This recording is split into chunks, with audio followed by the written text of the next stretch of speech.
Accrochez-vous bien, Tulsi Gabbard, directrice du National Intelligence, accuse Anthony Fauci, l'ancien directeur du NIH, National Institute of Health, qui s'occupe des maladies infectieuses, qui est l'agence qui finance le plus les laboratoires pharmaceutiques, l'agence de santé la plus importante au monde.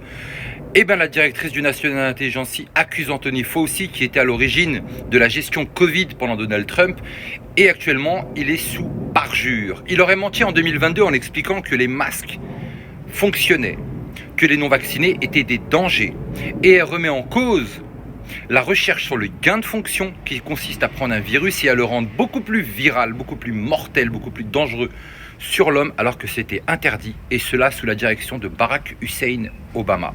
On en revient à l'Ukraine. Elle accuse le laboratoire à Wuhan d'être en association avec le NIH de Anthony Fauci et d'être à l'initiative du Covid. Donc finalement, il a fallu attendre un bon moment, mais nous y arrivons. La directrice du National Intelligence, qui accuse officiellement Anthony Fauci concernant la pandémie de Covid-19, c'est une première.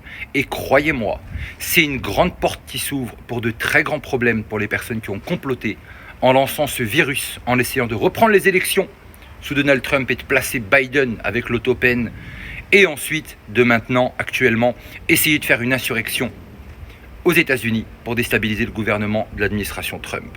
Le monde est en train de s'effondrer et tout le narratif mainstream des mensonges qui ont été donnés à la télévision par tous les collabos à la télévision en nous expliquant que les non-vaccinés étaient danger et que le virus provenait d'un pangolin et d'une chauve-souris s'effondre.